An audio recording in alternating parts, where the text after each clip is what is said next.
This is how you tap into a wire using a Posi-Tap connector. Start with your new wire and strip off about 1/2 inch of insulation material, exposing the copper strands underneath. Then take your Posi-Tap, which is made of 3 pieces, and unscrew the top smallest portion. Twist your wire strands together and then slip the Posi-Tap end over the exposed wire strands.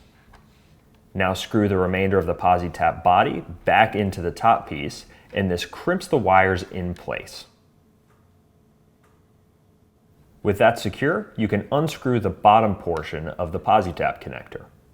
Now you'll see the piece that pierces your existing wire, as well as the piece that holds the existing wire in place.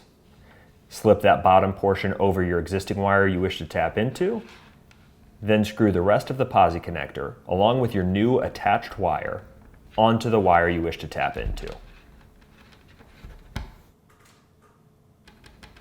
Quick, easy, and a secure connection.